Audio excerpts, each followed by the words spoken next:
भाई, कई बार आप सब लोगों को बता चुका हूं, बहुत बार आप लोगों से चर्चा कर चुका हूं और लगातार 3 साल से आपको बता रहे हैं कि आपके लिए किस तरह का समाज, किस तरह के नियम, किस तरह की सरकार और पूरी दुनिया पर कैसा नियंत्रण आ रहा है। आप उसको कितना सीरियसली लेते हो ये तो निर्भर करेगा आपके ऊपर। लेकिन वो लोग जो ये कहते थे ना कि गांव में ना बोला लठ दरे हैं, आन दे देख लेंगे, उन सब लोगों को एक बार इस पूरे गेम प्लान को समझ लेना चाहिए। इसी ट्रीटी के बारे में, जिसको पेंडेमिक ट्रीटी कहते हैं, बहुत टाइम पहले भी बताया था। सीधा सीधा अगर आपको बताएंगे कि आपका कैसे नाश करने वाले हैं तो भाई ये चैनल उड़ जाएगा, ये वीडियोज उड़ जाएंगे। आर्टिफिशियल इंटेलिजेंस बाद में ढूंढ ढूंढ के, जैसे वो मच्छरों को मारते हैं, ऐसे ये ढूंढ ढूंढ के हमारी वीडियोज को उड़ाएंगे, चैनलों को उड़ाएंगे। वैसे भी 3 साल से ये सर्वेलेंस कर रहे हैं कि कौन आदमी कितना बोलता है, इसलिए आज बड़ा जरूरी हो जाता है कि आप सब लोगों को एक बार मोटे तौर पर बता दिया जाए और आप निर्णय लें खुद से कि ये सही है कि गलत है और आप इसके पक्ष में हैं कि खिलाफ हैं। और यदि आप इसके पक्ष में हैं तो यकीनन, मतलब मैं इसको ये कैसे कह सकता हूं कि मतलब आप कितने समझदार हैं या कैसे हैं, मैं नहीं कर पाऊंगा, क्योंकि ये तो देखना तो आपको है कि ये कैसे आते हैं और इन्होंने अपना क्या गेम खेला है। इन्होंने मतलब सरकार के जो भी एजेंट है, कौन सी सरकार के, मैं इस वक्त जो बात कर रहा हूं वर्ल्ड गवर्नमेंट की बात कर रहा हूं, जो वर्ल्ड इकोनॉमिक फोरम या यूनाइटेड नेशंस के एजेंडे के अंडर में आकर के काम करते हैं। सबसे पहली बात, आपको मीडिया चैनल्स में यह बताया जाएगा, असलियत यह है कि नहीं है। मैं आपको डायरेक्टली कैसे बताऊं अगर मुझे इतना खतरा है तो मैं क्या करूंगा, ऐसा भी तो हो सकता है कि फॉर्म में बताऊंगा। जब मुझे ये बताना होगा कि वैक्सीन के क्या क्या इफेक्ट होंगे तो मैं साइड नहीं बोलूंगा, साथ में इफेक्ट के साथ, मतलब साइड इफेक्ट नहीं बोलूंगा, मैं यही बोल दूंगा उसके असर क्या हुए हैं बता आप देना। तो सबसे पहले तो आप कमेंट बॉक्स में लिख के बताइए कि आप कहां से हैं जो ये वीडियो देख रहे हैं, और दूसरे नंबर पर यह बताइए कि मेरी बातों पर आपको कितना यकीन है, क्योंकि ये इस बात पर निर्भर करेगा कि हम आपको जागरूक करते रहें या फिर ऐसे ही चुपचाप बैठे रहें और सर्वनाश को अपनी आंखों से देखते रहें। अभी इस वक्त जो हम आपसे बात कर रहे हैं वो पेंडेमिक ट्रीटी के ऊपर है कि किस तरह से आपकी ना केवल शारीरिक बल्कि सामाजिक सॉवरेनिटी के ऊपर भी आपके अटैक होने वाला है। मैं इस फ्रीडम को किस तरह से मानता हूं, जैसे पिछली बार कोरोना का दौर आया तो आप लोगों को जब बीमारी नहीं थी और कोई सिम्टम नहीं था तो आपको किसी एक्सपर्ट ने बताया कि आप पॉजिटिव हो। आप कह रहे हो मुझे कोई लक्षण दिखाई नहीं दे रहा, आप कह रहे हो मुझे कोई बीमारी नहीं है, लेकिन फिर भी आपको जबरदस्ती मास्क पहनना पड़ा, जबरदस्ती वैक्सीन लगानी पड़ी कि आपकी इम्यूनिटी हो सकता है बढ़िया हो, लेकिन आपको लगाना पड़ेगा क्योंकि नहीं तो आप दूसरे लोगों के अंदर फैला सकते हो। इसी तरह की चीजों का इस्तेमाल करके आपकी सॉवरेनिटी को, आपकी स्वायत्ता के ऊपर अटैक किया जा सकता है और वो अटैक कंटिन्यूअसली होने वाला है, यही हम आपको बता रहे हैं। ये जो ट्रीटी है जिसके ऊपर साइन हुआ है अभी अभी, इसमें मैं आपको बता देता हूं कि भारत इसमें शामिल है सलाहकार के रूप में और एक बड़े एजेंडा को आगे लेके जाने वाले देश के रूप में। यानी कि बहुत जबरदस्त तरीके से मालूम है सरकार को कि अभी साइन कर दिया तो पंजाब से जो लोग उठेंगे, हरियाणा से जो लोग उठेंगे, बंगाल से जो लोग उठेंगे, वो पूरे के पूरे आकर के अगर दिल्ली में मिलने लगे तो इनकी गद्दी हिल जाएगी। इसीलिए ये चुनावों का इंतजार कर रहे हैं कि भविष्य में पंजाब और पश्चिमी बंगाल में कम से कम इन 2 स्टेट में तो बीजेपी की सरकार आ जाए। और अगर ये पूरा का पूरा गेम जियोपॉलिटिक्स अगर वर्ल्ड इकोनॉमिक फोरम खेल रहा है तो ईवीएम का खेला अब की बार होने वाला है। अब की बार आम आदमी पार्टी के 50% से ज्यादा विधायक बीजेपी में शामिल होने वाले हैं, कांग्रेस के विधायक भी बीजेपी में शामिल होने वाले हैं। कैप्टन अमरिंदर हो सकता है बीजेपी का अगला प्रधानमंत्री डिक्लेयर कर दिया जाए, उस वक्त आपके पास कोई दूसरा ऑप्शन नहीं बचेगा, क्योंकि कैप्टन अमरिंदर ऑलरेडी मुख्यमंत्री रह चुके हैं, पिछली बार बीजेपी का सहयोगी रहा है। तो बीजेपी के पास किसी भी स्टेट में एंट्री के लिए आम आदमी पार्टी एक कवरिंग फायर के तौर पर काम करती रही है, एक कवरिंग एजेंट के तौर पर काम करती रही है, और वो काम बीजेपी के लिए आम आदमी पार्टी ने पंजाब में बखूबी किया है। जैसे ही इन 2 स्टेट में सरकार बीजेपी की आई, उस वक्त इस देश के अंदर गुलामी का असली दौर शुरू होगा। उसी दौर की भयानकता को ध्यान में रखते हुए मैंने अपने गांव में काम चालू कर दिया है और मैं अपने गांव के प्रत्येक घर तक अपना एजेंडा, अपना मिशन, अपना विजन लेके जा चुका हूं, ताकि हम लोग पूरे देश को एक विजन दे सकें कि भाई हम लोगों को अगर सरकार के ऊपर से निर्भरता खत्म करनी है तो हम क्या कर सकते हैं। तो मैं इस पेंडेमिक ट्रीटी के एक एक पॉइंट्स को यदि मैं कहूं तो ह्यूमैनिटी के अगेंस्ट एक बहुत बड़ा ये क्राइम है, एक तरह से मैं इसको कहूंगा। और ये एक डिजिटल गुलामी, यानी एक पूरी वर्ल्ड लेवल पर एक पूरे ग्लोबल गुलामी का एक ब्लूप्रिंट तैयार हो गया है। और ये आपके सामने जो कंपनियां या फिर जो सोशल मीडिया है या मीडिया के जो इन्फ्लुएंसर हैं वो बहुत अच्छे तरीके से पुट करेंगे। अभी हरियाणा में भी 2-3 केस लाने की इन्होंने कोशिश की है, तो शायद इसके बहाने ये कुछ करने जा रहे हों। और आपको शायद मालूम नहीं है कि सिंगापुर में लॉकडाउन ऑलरेडी लग चुका है और सिंगापुर में मेडिकल इमरजेंसी घोषित होने के बाद में अब वहां पर पूरा खेल अमली जामा पहनाया जाना चालू हो गया है। वहां 2000 से ज्यादा संक्रमित पाए गए, यानी उनको पॉजिटिव पाया गया, और अब अस्पतालों में वहां वही खेल शुरू होने जा रहा है जो 2019 में शुरू हुआ था। मालूम है सिंगापुर में क्यों? क्योंकि सिंगापुर पूरी दुनिया का पहला ऐसा देश बना है जहां वैक्सीन ना लेने पर व्यक्ति के ऊपर आपराधिक मुकदमा दर्ज हो जाएगा, यानी कि वैक्सीन ना लगवाना अपराध घोषित हो गया है सिंगापुर में, और इसीलिए सबसे पहले कोरोना वहीं पर आया है। मैं आपको बहुत पहले से बता रहा हूं, इंडिया में क्योंकि 14 साल से कम उम्र के बच्चों का जब नंबर आया था तो उसी वक्त जनता सरकार मोर्चा जैसे दूसरे संगठनों ने मेहनत करके, आवाजें उठा करके लॉकडाउन खुलवा दिया था और वैक्सीनेशन को बंद कर दिया था। इसीलिए पहले झटके में 12 साल से कम उम्र के बच्चों को टारगेट इस बार करने की योजना आ रही है। आपने मीडिया के न्यूज चैनल्स में ये सारा खेल देखा ही होगा। वही सारी वैक्सीन हो सकता है आपके बच्चे के पैदा होते ही आपके बच्चों को लग रही हो, वरना 4 साल के बच्चों में पहले कभी हमने हार्ट अटैक के केसेस नहीं देखे थे। ये पिछले 3-4 साल में बढ़े हैं कि कोई 4 दिन का बच्चे को भी ब्रेन हेमरेज हुआ है या हार्ट अटैक हुआ है या कार्डियक अरेस्ट आया है, और 2 साल के बच्चे को भी और 4-5-6 साल के बच्चे को भी। बाकी आप समझदार हैं कि वो किस वजह से आया होगा। तो ये कोई विश्व के स्वास्थ्य को सही करने के लिए नहीं, बल्कि वैश्विक नियंत्रण के लिए एक दस्तावेज है जिसको यदि इंप्लीमेंट कर दिया जाता है तो देश का संविधान नल एंड वॉइड हो जाएगा। देखो, मैं आपको बताऊं, पहले मैंने 2-3 साल पहले जो वीडियो बनाई थी तब भी मैंने ये कहा था कि हमारे देश का संविधान नल एंड वॉइड हो जाएगा। लेकिन मैं आपको एक बात बता दूं कि इसमें कहीं पर भी ये नहीं लिखा हुआ है कि आपके देश का संविधान नल एंड वॉइड हो जाएगा।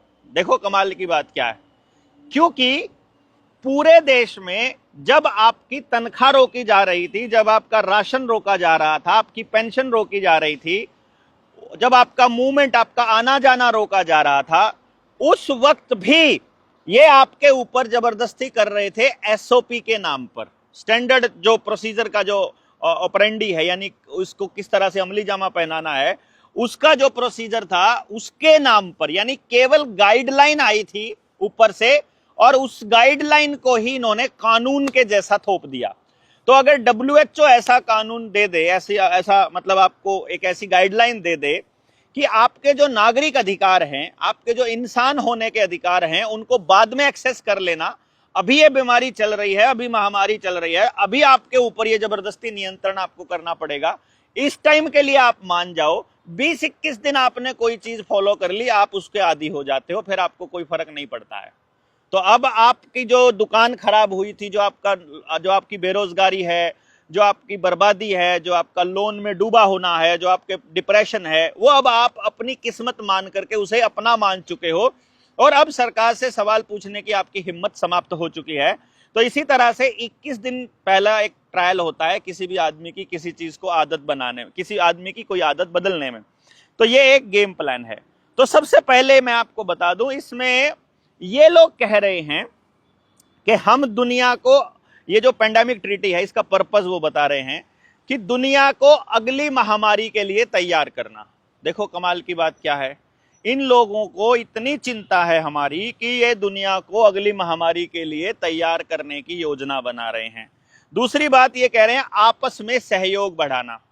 दूसरी महामारी के लिए तैयार करने का मतलब है फिर आपको बिल गेट्स की वो किताब जरूर पढ़नी चाहिए जिसमें वो अगली महामारी के लिए तैयार होने को बोल रहा है। देखना बिल्कुल वैसे ही वो काम कर रहे हैं। अगले नंबर पर सहयोग बढ़ाना, मतलब आपने सहयोग नहीं बढ़ाया तो आपको देशद्रोही घोषित कर दिया जाएगा। और ये ऑपरेशन सिंदूर चलाया था जिस वक्त, इधर तो आप ऑपरेशन सिंदूर में उलझे हुए थे और उधर जो है वो पेंडेमिक ट्रीटी के ऊपर वहां पर तालियां बज रही थी और उसके ऊपर सिग्नेचर्स हो रहे थे। फिर वो कह रहे हैं, देखना आपको शब्दों के अंदर ही छुपी हुई गेम प्लान को समझना है। स्वास्थ्य सेवाओं की समानता सुनिश्चित करना। असल में ये कह रहे हैं कि पूरी दुनिया में हर किसी को एक ही इंजेक्शन लगाना है, एक ही वैक्सीन लगानी है, जब ये बोल रहे हैं स्वास्थ्य सेवाओं की समानता सुनिश्चित करने को। जबकि आयुर्वेद कह रहा है कि सबकी प्रकृति अलग होती है हर शरीर की। होम्योपैथी कह रही है कि फैमिली हिस्ट्री छोड़ो, जीन्स तक का भी प्रभाव पड़ता है। तो आप ये कैसे कह सकते हो कि किसी एक छोटी या बड़ी बीमारी के लिए आपको एक ही तरह की वैक्सीन सबको लगानी चाहिए या लगानी पड़ेगी या हम लगाएंगे? तो असल में तो ये ग्लोबल गवर्नेंस का एक मॉडल तैयार हो रहा है। पूरी दुनिया पर कब्जा करने का इजरायलियों का अमेरिका के थ्रू जो गेम प्लान है उसको अमली जामा पहनाया जा रहा है। आज़ादी की इस लड़ाई में अब की बार हम अंग्रेजों से अधूरी आज़ादी नहीं लेने वाले हैं। अब की बार WTO से भी आज़ादी चाहिए, वर्ल्ड हेल्थ ऑर्गेनाइजेशन से भी आज़ादी चाहिए, अंग्रेजियत से भी आज़ादी चाहिए। और जितने दुनिया के लेवल पर भारत को बांधने वाली संधियां हैं, हर संधि से आज़ादी चाहिए। हो सकता है वो आपको परमाणु बम से डराने लग जाएं, लेकिन परमाणु बम से अगर आप डर गए तो आप कभी जीत नहीं पाओगे। मैं आपको एक बात बता देता हूं, भारत पर कभी भी परमाणु बम गिराया नहीं जा सकता।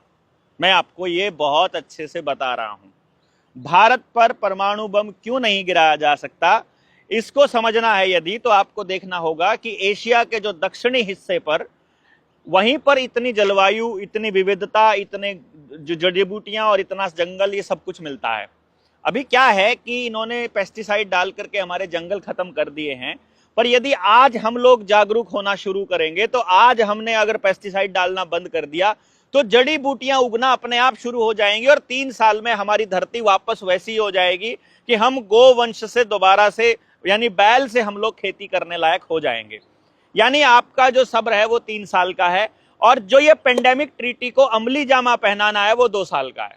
मैं आपको ये 2 साल इसलिए बता रहा हूं क्योंकि 2 साल में ये चुनाव भी हो चुके होंगे। इधर से पश्चिमी बंगाल का चुनाव मान लेते हैं कि दोबारा से ममता बनर्जी जीत गई और ईवीएम का खेल इनका फेल हो गया, तो उस वक्त के लिए फिर ये वहां पर हिंदू मुसलमान के दंगे या रोहिंग्या के दंगे करवा करके राष्ट्रपति शासन लागू कर देंगे।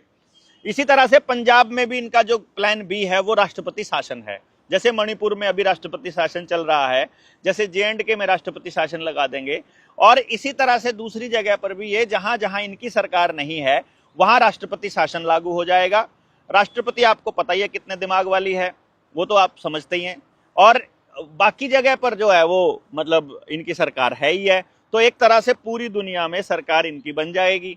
पुलिस के नाम पर स्पेशल टास्क फोर्स ऑलरेडी ये बनाने की तैयारी कर रहे हैं। भारतीय न्याय संहिता में इन्होंने एक जो अभी सिविल डिफेंस के नाम पर जो फॉर्म लिए थे इन्होंने सेना में भर्ती होने वाले, वो गांव में से किसी का भी कार्ड बनाकर वो पुलिस का मुखबिर उसको साबित कर, वो कह देंगे गांव के जो सबसे गुंडे लुच्चे बदमाश लोग हैं उनको ये पुलिस के साथ अटैच कर देंगे कि ये लोग अगर गांव में कोई हिला तो इनके ऊपर तुमने अटैक किया तो सरकार पे अटैक माना जाएगा। तो भारत सरकार यानी हमको दोबारा से अपने अधिकारों को वापस लेने की दिशा में इसके ऊपर काम करना पड़ेगा। तो मैं आपको ये इसलिए बता रहा हूं 2 साल का समय, क्योंकि वर्ल्ड इकोनॉमिक फोरम और WHO ने भी 2 साल का समय दिया है इसके लिए, और 2 साल का समय ही भारत के अंदर बाकी की सरकारों का और चुनाव होने का रह जाएगा। और 2 साल में ही ये सारा का सारा अगले चुनाव जो सरपंची के चुनाव हैं वो भी अपने हरियाणा में 2 साल के बाद ही हैं। तो ये सारा का सारा प्लान इस तरह से अमली जामा पहनाया जाना है कि भैया इस 2 साल के गेम में कंट्रोल करने का रास्ता तय कर लो। तो आपके पास अपना संगठन बनाने का, अपने गांव को तैयार करने का, घर घर जाने का जो समय है वही 2 साल है। तो अब आप इसको किस तरह से इस्तेमाल करेंगे ये तो निर्भर करेगा आपके ऊपर। फिलहाल मैं आपको इसके कुछ पॉइंट्स बता देता हूं कि ये किस तरह से लेकर के जाएगा आगे, और ये जो मीडिया चैनल हैं ये कैसे बताएंगे और असलियत इसकी क्या है, मैं दोनों चीजें आपके सामने रख देता हूं। सबसे पहले इसके अंदर जो बहुत बड़ा रोल रहेगा वो डिजिटल हेल्थ सर्टिफिकेट का रहेगा। यानी कि जैसे आप हेल्दी हो या नहीं ये आप नहीं बता पाओगे, आपका लोकल डॉक्टर नहीं कहेगा कि ये हेल्दी है, ये ठीक ठाक है, आप अपने बच्चे को नहीं कह सकते कि ये ठीक ठाक है, बल्कि एक आदमी आएगा, वो आपका टेस्ट करेगा और वो बताएगा कि आप हेल्दी हो या नहीं हो। यानी कि वो जो डिजिटल आईडी है वो बनेगी। तो आपका हेल्थ रिकॉर्ड रखा जाएगा बचपन से लेकर के, फिर आपका वैक्सीन का स्टेटस देखा जाएगा कि आपने वैक्सीन ली हुई है कि नहीं ली हुई है। वो पिछली बार आपने देखा ही था कि 3 महीने के बाद आपको दोबारा से वैक्सीन लेनी पड़ेगी, नहीं ली है तो आपका नंबर कट जाएगा। आप मतलब आप जो है, क्योंकि अभी तो सारा का सारा ग्लोबल चल रहा है ना कि कौन सा बैच आपको देना है फिलहाल, तो कुछ लोगों को पहला बैच दे देंगे अभी, कुछ लोगों को दे देंगे आगे 2-6 महीने बाद, कुछ लोगों को आगे दे देंगे, वो मैं आपको बताऊंगा ये पूरा खेल। फिर मेडिकल हिस्ट्री पूरी देखी जाएगी, ब्लड का डेटा, डीएनए का सैंपल और आपकी मेंटल हेल्थ, सारी चीजें जो हैं वो उस आईडी कार्ड के अंदर मेंशन होंगी। और जो वैक्सीन का कोड है वो बताएगा कि आप विदेश जा सकते हैं कि नहीं जा सकते हैं। यानी कि आप वैक्सीनेटेड काउंट हो रहे हो तो आप विदेश में जा पाओगे, आपकी टिकट होगी, एयर टिकट, नहीं तो नहीं होगी। लेकिन अभी तो कह रहे थे कि आप किसान की फसल को भी बाहर तक लेके जाना है, इसलिए हिसार का एयरपोर्ट बना है, मोगली जी जब यहाँ आए थे। चलो बाकी बताएंगे, आपका बच्चा स्कूल में पढ़ सकता है कि नहीं पढ़ सकता है ये भी आपका वैक्सीन का स्टेटस ही बताएगा। अब इसमें आप बता दीजिए आपके अधिकार जो हैं वो एक वैक्सीन का कोड बताएगा, तो आपके अधिकार सस्पेंड हो जाएंगे यदि इस ट्रीटी को पूरी तरह से आप मान लोगे तो। भक्तों को मैं बता देता हूं भाई, जो वैक्सीन से आपके पक्के इलाज करने का जो मोदी जी ने एक सर्टिफिकेट बनवाया था जिसके ऊपर पहले आपकी उसकी खुद की फोटो लगती थी और अब उसने फोटो हटवा दी थी, वो आप खेल समझिए। आप लोगों को क्या लगता है, आप लोग तो अंधभक्त हो ना, आप लोग तो आरएसएस से हो ना, आप लोग तो बीजेपी से हो ना, जो है मतलब मैं उनकी बात कह रहा हूं। वो तो एक बार देख लो कि आपके घरों की क्या हालत है, आपका रोजगार, आपका जो बीमारी का हालत है वो सही है कि किस तरह से चल रहा है। बाकी आपको नहीं समझ में आ रहा है तो कोई बात नहीं। इसमें जो दूसरा पॉइंट आ रहा है वो है मैंडेटरी मेजर्स लेने का, मतलब कुछ चीजें आपको लेनी ही पड़ेंगी। जैसे वो कह रहे हैं कि यदि आपने वैक्सीन नहीं लिया है तो आप घर से बाहर नहीं निकल सकते, यदि आपने मास्क नहीं लगाया है तो आपका चालान कटेगा, यदि आपने आरटीपीसीआर टेस्ट नहीं करवाया है तो आप एक जिले की बाउंड्री छोड़कर दूसरे जिले में एंटर नहीं कर सकते। यानी आपकी मर्जी हो या ना हो, आपको एक तरह से टेस्टिंग के लिए तो वो रखेंगे ही रखेंगे। यानी आप बिना उनकी लैब में कैद हुए, बिना उनके पिंजरे में कैद हुए आप उनके लैब रैट हो जाएंगे। ये इसका एक पूरा का पूरा खेल है। अगर इसके अगले बिंदु की तरफ देखा जाए तो ये लोग कह रहे हैं पेंडेमिक ट्रीटी के जो फायदे हैं ये उसमें लिखा हुआ है। देखो वो अप्रोच बता रहे हैं आपको बढ़िया वाली, जैसे कि मान लो यहां पर कहेंगे कि भाई पूरे देश में ना फैले इसलिए इनको लगाना जरूरी है, इसलिए इनको वैक्सीन लगाना जरूरी है, चलो इनको मास्क लगाना भी जरूरी है। वो सब तो पहले आप देख चुके हो, सब कुछ आप पहले देख चुके हो। ज्यादा से ज्यादा लोगों तक पहुंचाना आपकी जिम्मेदारी है इस वीडियो को, वरना फिर से हम उसी तरह से रह जाएंगे। करोड़ों लोगों तक ये वीडियो पहुंचनी चाहिए। और आपकी जानकारी में जो भी व्यक्ति है इसको जरूर समझ ले, मैंने दोनों पहलू बताए हैं कि मीडिया क्या दिखाएगा, अभी उसने दिखाया नहीं है, और हम क्या दिखा रहे हैं। कोई कॉपीराइट नहीं लगता है मेरी वीडियोस को अपने चैनल पर, अगर आप डालते हो तो कोई कॉपीराइट नहीं लगाऊंगा मैं, आप डालिए जितना डाल सकते हो, मैं बता रहा हूं आपको। इसमें जो अगला जो पॉइंट बता रहे हैं वो वन हेल्थ अप्रोच बता रहे हैं। वन हेल्थ अप्रोच का मतलब क्या है, वो कहते हैं कि आदमी और पशु की हेल्थ को एक तरह से मतलब एक तराजू में तोला जाए और पर्यावरण को इसमें ध्यान रखा जाए, मतलब पर्यावरण को ध्यान में रखा जाए।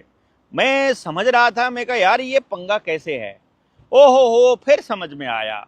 समझ में ये आया कि यदि आपकी गाय में वो वायरस मिलने का कोई चांस मिला तो आपकी दूध की सप्लाई बंद हो जाएगी। यदि आपके खेत में फसल थी खड़ी थी और मुझे बताया उन्होंने कि भाई देवेंद्र उधर आपके खेत में ऐसे ही जैसे वीडियो बना रहा था, तो आपकी लोकेशन ने बता दिया कि आप वहां पर थे, आपकी ट्रैवल हिस्ट्री ने बताया कि आप उस खेत के आसपास थे, तो उस खेत में वायरस होने के चांस हैं, तो उस खेत का अनाज कोई नहीं खा पाएगा या फिर उस खेत में हो सकता है उस खेत को आग लगा दी जाए। तो वो ये कह रहे हैं कि उस फसल को कोई नहीं खाना चाहिए जिसके अंदर वायरस होने के चांस हैं। फिर वो ये भी दे रहे हैं, वो पढ़े लिखे लोग जो, मतलब मैं तो असल में पढ़े लिखे नहीं बोलता उनको, ये जो डिग्रीधारी लोग हैं, इन लोगों जो साक्षर लोग हैं, इन लोगों के लिए वो कहेंगे इसकी ना कॉम्प्रिहेंसिव अप्रोच होनी चाहिए। वो कॉम्प्रिहेंसिव अप्रोच का मतलब वो यही लेते हैं कि भाई समग्र रूप में देखा जाए, समग्र दृष्टिकोण होना चाहिए। अब उस कॉम्प्रिहेंसिव अप्रोच में वो ये कह रहे हैं कि मान लो किसी जंगल में वायरस होने की पुष्टि हो गई या उनको शक हो गया, तो उस जंगल से आदिवासियों को विस्थापित करेंगे जबरन। ये जो खेल चल रहा है ये इसीलिए चल रहा है ना भाई, संसाधनों पर कब्जे का तो खेल है। गांव तो खाली करवाने ही करवाने हैं, फसलों पर तो, जमीनों पर तो कब्जा इनको चाहिए ही चाहिए। आप मानो या ना मानो, ये गेम प्लान तो चल ही रहा है, आपको समझ में आए कि ना आए। हम पहले बता रहे हैं फूड सप्लाई को रोक दिया तो शहरों में आग लग पड़ेगी, शहर वाले पागलों की तरह हो जाएंगे और सबको 5-5 किलो अनाज पर या एक ब्रेड की रोटी पर निर्भर रहना पड़ेगा। कोई बड़ी बात नहीं है। एग्रीकल्चर के ऊपर, एनिमल फैसिलिटी के ऊपर, आपका उनके ऊपर सीधा नियंत्रण करने का एक खेल है। अब आप समझिए इसको किस तरह से लेते हो। क्राइसिस के लिए प्रिपेयर्डनेस के बारे में ये बता रहे हैं कि पहले से रणनीति बनानी पड़ेगी कि अगर वायरस आया तो क्या करेंगे, अगर यहां पर लॉकडाउन लगा तो क्या होगा। तो इसके लिए क्या करेंगे, मॉक ड्रिल करेंगे। मॉक ड्रिल का खेल आपने अभी अभी देखा, मतलब इतने झूठे सारे मीडिया के चैनल हैं कि मॉक ड्रिल चल रही थी उसको युद्ध बना दिया कि भाई लाहौर पे कब्जा हो गया, कराची पे कब्जा होगा, बस इस्लामाबाद पे कब्जा होने वाला है, पाकिस्तान की राजधानी बस अब अपने कब्जे में आने वाली है। वो आपने पूरा खेल देखा। तो मॉक ड्रिल को ही असली युद्ध में तब्दील करने का तो टैलेंट बस इन कमीनों के पास ही है। अभी आप लोगों को एक मॉक ड्रिल चल रही हो कि भाई पेंडेमिक हर तीसरे चौथे छठे महीने मॉक ड्रिल चल पड़े, मान लो कि ये सायरन बजे तो तुमने घरों में दुबक जाना है, ये सायरन बजे तो तुमको मास्क लगाना चालू कर लेना है। टीवी जो आपके शहर की स्क्रीन के हर जगह पर स्क्रीन लगी हुई है ना आपके शहर में चौराहों पर, वहां पर आदेश पारित होंगे और उनके साथ माइक लग जाएंगे कि आप जा रहे हो तो आपको 24 घंटे आपके दिमाग के ऊपर, मतलब आपके टीवी के माध्यम से, कॉलर ट्यून के माध्यम से, मतलब मोबाइल भी आपको बंद करके फेंकने पड़ेंगे अल्टीमेटली लास्ट में। वो आपको देखना, मैं आपको बताऊंगा, आप फेंकोगे, अपने हाथ से फेंकोगे, अपने बच्चों को अपनी आंखों से बर्बाद होते हुए देख रहे हो और फिर भी मोबाइल नहीं फेंक रहे हो, फिर भी उनके हाथ से में पकड़ा रखा है। कितनी कितनी खतरनाक माँ बाप हैं आप लोग। आर्टिफिशियल वायरस की सिमुलेशन की जाएगी, मीडिया में एक पूरा हाइप क्रिएट की जाएगा, मीडिया हिस्टीरिया, मतलब जैसे अभी लॉकडाउन, अभी ये युद्ध के नाम पर जो हुआ, ये अभी इसी तरह से वायरस के नाम पर, क्योंकि सारे मीडिया चैनल्स अंबानी अडानी के हैं। काम करने वाला जो व्यक्ति अंदर काम कर रहा है, वो व्यक्ति जो है, आपने सारे नेताओं को देखा था कि जब कैमरे के सामने आना था तो मास्क लगा लेते थे, बाहर जाते थे तो फिर से वैसे हो जाते थे। मोदी जी जब बैठे होते थे तो सारे मंत्री लगा के रखते थे, फिर मंत्री जी जब नहीं लगाते थे तो आगे खड़े हुए सारे एमएलए लगाते थे, फिर एमएलए नहीं लगाता था तो एसपी और डीएसपी लगाते होते थे, जब एसपी डीएसपी मुंह से उतार देते थे तो हवलदार लगाता होता था, इंस्पेक्टर थानेदार। हवलदार उतार लेता था तो आगे सिपाही लगाता था, और सिपाही उतार देता था तो जनता लगाती थी। मतलब गुलामों की एक टेस्टिंग की प्रोसेस कॉन्टिन्यूसली चल रही थी।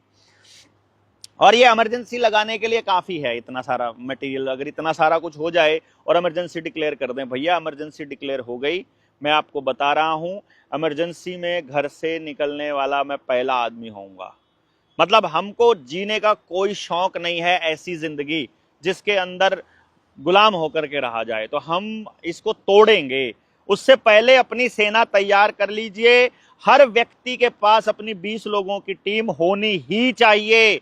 ये जो हम लोग, आपको क्या लगता है आवेदन के लिए आपको तैयार कर रहे थे, अरे भैया हमको 3 साल हमको मालूम था ये हालात आने वाले हैं, इसीलिए एक दिन हम घर में नहीं बैठे और टीम तैयार करते रहे। इसका पर्पस ये था कि भाई तुम आवेदन के नाम पर आ जाओ यार, हेल्थ के नाम पर आ जाओ यार, तुम एजुकेशन के नाम पर आ जाओ, किसी नाम से आ जाओ, तुमको राजनीति करनी है उसके नाम पर आ जाओ, पर बोलने की हिम्मत तो रखो।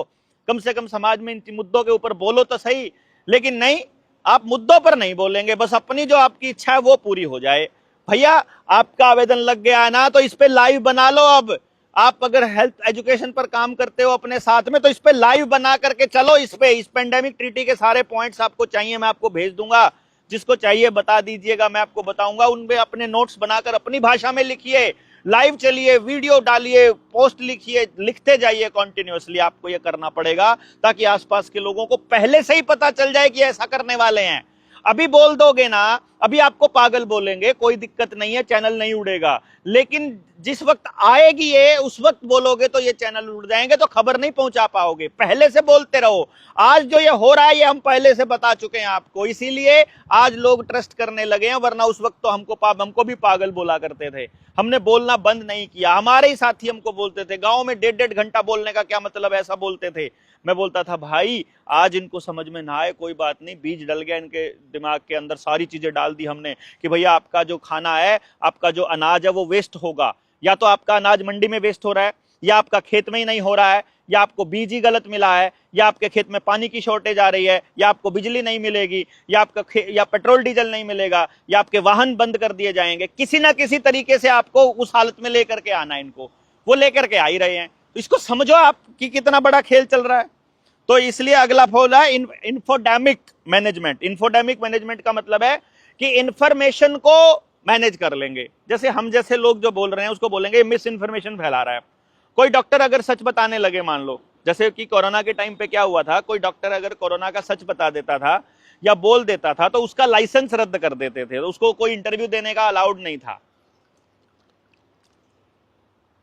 मीडिया चैनल वाले भी लेकर आते थे तो आईएमए के किसी डॉक्टर को लेके आते थे, और वो डॉक्टर जो है वही पेलता था जो ऊपर से बोला गया है। रामदेव ने एक बार बोला था, रामदेव को घसीट लिया था इन्होंने सुप्रीम कोर्ट तक, और फिर रामदेव को भी पीछा छुड़ाना मुश्किल हो गया था। मान लो आपने ऑनलाइन आरटीआई डाल दी कि इसके ऊपर, पेंडेमिक के ऊपर, तो आप ब्लॉक हो जाओगे परमानेंट, और कोई आरटीआई ही नहीं डाल पाओगे।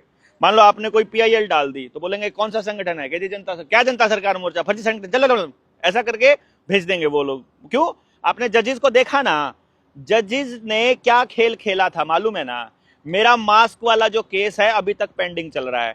मास्क वाले केस में सजा मिलेगी अब जब 2 साल पूरे होने को होंगे, जब ये पेंडेमिक ट्रीटी लागू हो जाएगी ना, तो मास्क वाले केस पर तब सजा होगी और तब अंदर डालेंगे। सोचो कितना बड़ा खेल आप समझोगे इसको। भाई साहब ये तब तक ऐसे ही चल रहा है। देखो 3 साल हो गए हैं उसको, मास्क वाले केस को 3 साल से ऊपर हो गया, 3.25 साल। लेकिन मजाल है कि आगे सरक ले। बता रखा है कि सारे मास्क वालों को तब जेल डालनी है। हमने भी बोला रखा है वकील को, भैया हमें जेल ही जाना है, बढ़िया है, इससे अच्छा तो फेसबुक पर यूट्यूब पर डालोगे तो बोलेंगे जी कम्युनिटी गाइडलाइन को फॉलो नहीं कर रहा है, चलो उड़ा दो इसको, फटा कर दो। ये सारा खेल चलेगा। वो बोलेंगे मतलब जो जो अच्छे सूट बूट वाले क्या बोलेंगे, भैया आपको साइंटिफिक अप्रोच रखनी चाहिए, पीसफुल प्रोटेस्ट करना चाहिए, आप कोर्ट में जाइए ना, इस तरह की भाषा बोलेंगे वो। ये हथियार की तरह इस्तेमाल करते हैं। एक जैसी सोच के लोग बनाना चाहते हैं, एक जैसी एक कमोडिटी की तरह, ट्रैकेबल कम्युनिटी बनाना चाहते हैं हमको, वो हम लोगों को बिल्कुल नहीं होगा। तो इसमें क्या है कि डब्ल्यूएचओ को अधिकार होगा कि वो क्या गाइडलाइंस दे रहा है, सबको क्या कह रहा है कि भाई तुमको ये सब करना है। तो पूरी दुनिया में जितने भी हेल्थ के मेजर्स हैं, चाहे आपकी आयुर्वेद है, चाहे एक्यूप्रेशर है, एक्यूपंचर है, अल्टरनेटिव मेडिसिन हैं, दूसरा हेल्थ के दूसरे वेलनेस के जो तरीके हैं, योगा है, प्राणायाम है, वो सब खत्म हो जाएंगे। आयुर्वेद और होम्योपैथी सब कुछ मतलब। तो आपको अगर ये खत्म करना है तो आप चुप रहिए, अदरवाइज आपको बोलना पड़ेगा। और मैं आपको बता रहा हूं अपनी गिरफ्तारी की या अपने गायब होने वाली स्थिति में हम क्या करना है, वो वीडियोस हमने पहले से बना के रखी हुई हैं, वो बस फॉलो कर लेना।